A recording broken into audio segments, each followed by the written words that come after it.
Story continued from a Sauropods Kingdom playlist. It is early morning near the edges of the forest. The wet season is well into effect, and scattered showers saturate some areas but completely miss others. Shaking off the last batch of rain from his body, flailing the plates and spines that run along his back and tail, is the old Alcovasaurus, still groggy after a long night of sleep. Standing up is a daily struggle for this elderly stegosaur, but once he has risen, it's back to the endless task of feeding. As he consumes the ferns that surround him, he hears calls from one of the many kinds of sauropod in the distance, though which one isn't clear. What he can't hear are the usual chirps of the Nanosaurus that frequently stick close to him. It seems today they are bold enough to forage without their spiky protector. A slight relief for the old Alcovasaurus, as though they are helpful when it comes to detecting threats, they are quite a chatty species. What he does hear are the sounds of some other ornithischians further in the forest, though their calls are ones of alarm, and then change to panic. The old male lifts his head up as the frantic noises are getting closer to his position. Over the hill and around the thick trunks of trees, a mass of small herbivores comes sprinting towards him. Clearly, they have been startled by something. Largest were the Drysaurus that honked and hooped as they drove through the ferns and jumped over stones and logs. Behind them were a number of Enigma Cursa, trying not to get bowled over by the larger herbivores as much as they tried to escape the danger. Even a few Frutidans scurried amongst the crowd, though they sought out shelter to hide rather than outrun their pursuers. Dozens of the bipedal ornithischians raced past the Alcovasaurus, whose head darted back and forth repeatedly before he saw what was chasing them, and he switched into defensive mode. Right behind the miniature stampede came two adult female Ceratosaurus, the scar-faced queen and her packmate. Today was a girls-only hunt.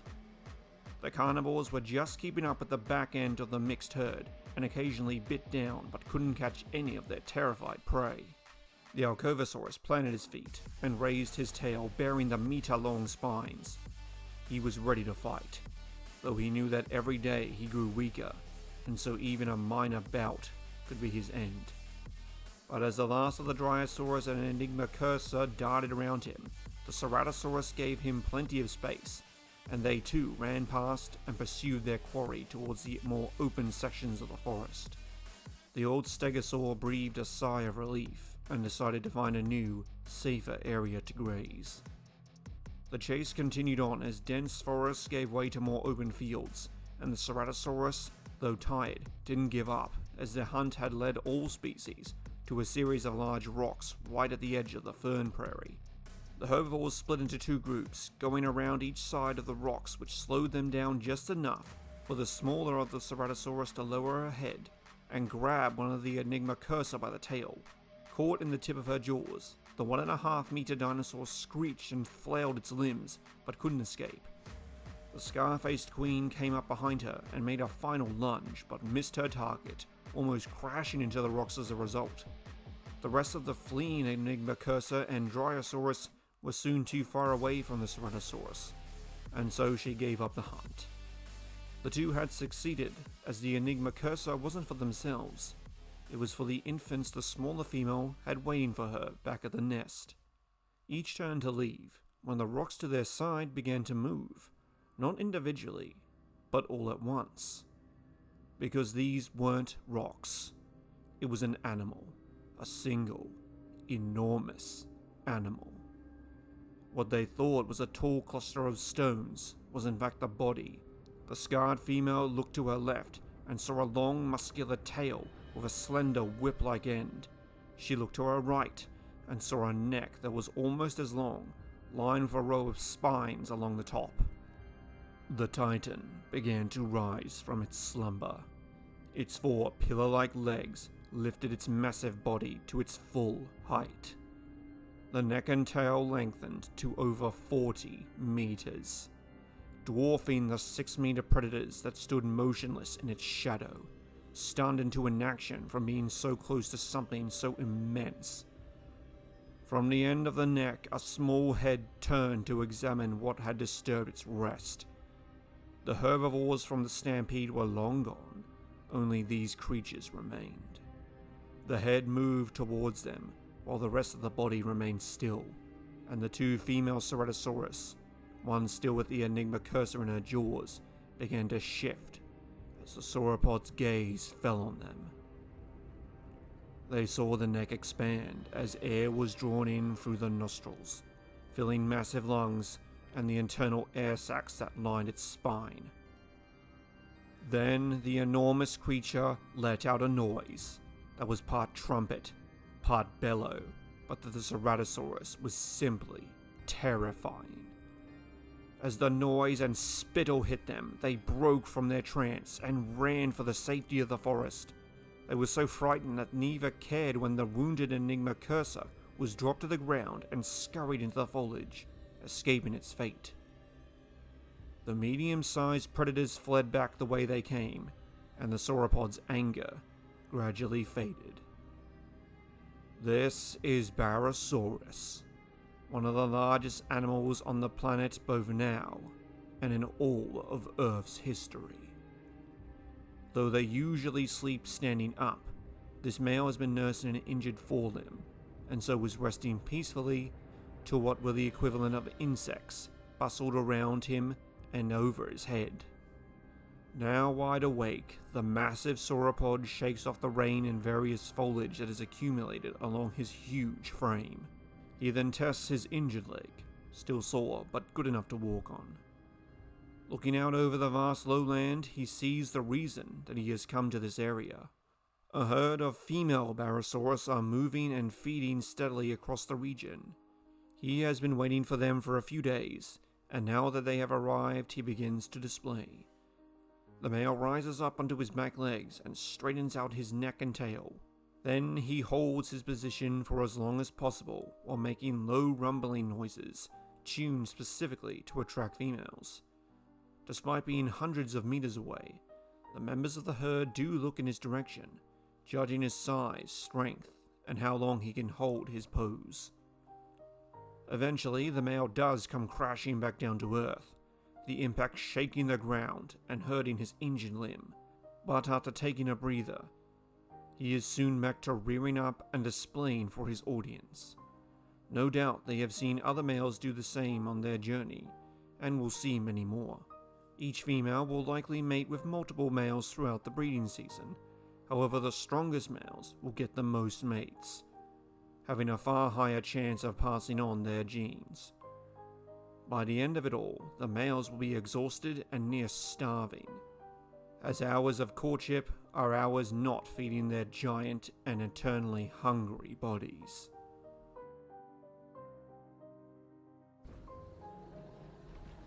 Hello fellow travelers and welcome back. Today we will be breaking down a sauropod with one of the most famous mounted skeletons in the world, Barosaurus. The first remains of Barosaurus were discovered in 1889 in South Dakota by Othniel Charles Marsh of Bone Wars fame. They only removed 6 vertebrae at the time, which Marsh would use to name a new species of sauropod genus, Barosaurus lentus, meaning slow, heavy lizard. The rest of the holotype would be excavated in 1898 by Marsh's assistant, George Reber Wayland, and included more vertebra, ribs, and various limb bones.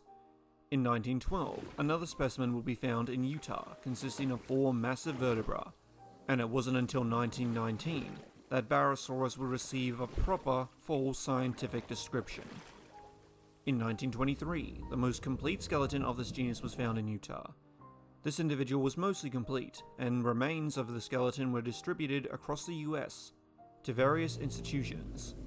So, in 1929, Barnum Brown arranged for all of these remains to be shipped to the American Museum of Natural History in New York, where they remain to this day. These fossils were cast and made into the iconic centerpiece in the main lobby of the museum.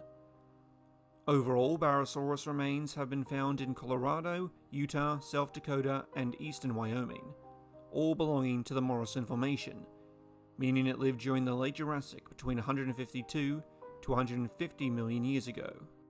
While Marsh originally identified it as a member of Atlantosauridae, this family was found to be non-valid, so we reassigned it to Diplodocidae, where it has stayed, being a close relative if not a sister taxon to Diplodocus itself. By the way, you will hear me compare Barosaurus to Diplodocus a lot in this video, just a heads up. Based on the various individuals found, and with the benefit of the majority of the skeleton being known, Barosaurus is estimated to have grown to between 25 and 27 meters in length, stood 4 meters tall at the shoulder, and weighed between 12 and 20 tons. So already a massive animal. But though from mostly complete remains, these individuals weren't fully grown yet. To discuss potential adult sizes, we have to take a look at one fossil in particular, specimen number BYU9024, which is a single vertebra that for the record may belong to another species of sauropod called Supersaurus. If you'd like to learn more about Supersaurus, please click the link below. But let's get back to BYU9024, a vertebra from the neck of a sauropod that alone was 1.37 meters in length. Scaling this to the smaller Barosaurus fossils, this individual is estimated to have grown to between 45 and 48 meters in length, stood between 6 and 7 meters at the shoulder, and weighed between 60 and 66 tons. Whether it was a Barosaurus or a Supersaurus, these estimates mark it as one of the largest sauropods to have ever lived. Now, it wasn't the largest, and it definitely wasn't the heaviest, but potentially it was the longest. And since its neck was calculated to be around 15 meters, that means it's basically tied with Mamenchisaurus for the longest neck of any animal. Though the identity of BYU9024 isn't certain, some other vertebra remains from other individuals attributed to Barosaurus come close to it in size, being between 1.1 and 1.2 meters. Scaling off of these, averages at an overall body length of around 40 meters. So adults for this species were still gargantuan. Which makes one wonder, are these massive individuals just exceptionally large for their species, or are they the average size for adults? Crazy to think that 40 meters could be considered average, and implies that the largest of their genus could potentially get 20% or even 30% larger. So how do we know that Barosaurus was in fact its own genus, and not just an exceptionally large Diplodocus? Overall, they are quite similar, but there are many anatomical traits that separate them. The neck bones, known as cervicals, were longer than those of Diplodocus, with some being up to 50% larger, while the neural spines on top of the vertebra were shorter. The tail vertebra, known as caudals, were also shorter than Diplodocus's. Overall, Barosaurus had a longer neck, but a shorter tail, and though we don't have the full tail, it may have had a thin whip-like end, similar to its relatives. Diplodocoids in general have some of the shortest limbs of any family of sauropod, and Barosaurus was no exception, though its forelimbs were proportionally longer than Diplodocus. So it may have held its head and neck higher off the ground as well. Another difference between the two species is that Barosaurus's metacarpals, which are the bones in the palm, were leaner, and though we have no foot bones for Barosaurus, this may have been the same there as well. Another piece of the skeleton we are missing is the skull. We have a probable skull, but it's not confirmed which genus it belongs to. Because of this, it is usually reconstructed much like a Diplodocus's skull. It's been theorized that the more horizontal sauropods mostly grazed on low-lying plants, sweeping their necks in massive arcs to feed over a wide area without moving their bodies and thus saving energy. Barosaurus seems well adapted for this, as its cervical vertebra gave it excellent lateral flexibility, but did restrict its movement vertically. Though at 6 meters high at the shoulder, it still had plenty of height to work with in that regard. This does lead to a bit of a controversial topic. As we go back to the mount in the AMNH, it is positioned rearing up on its hind legs to defend its young from an Allosaurus. So could it do this? Well, most sauropods could lift themselves up to stand just on their back legs, but for Barosaurus it wasn't to this degree. As inspiring as it is, they couldn't go near vertical, and it likely wasn't something they were doing casually to say, pick some leaves from a really tall tree.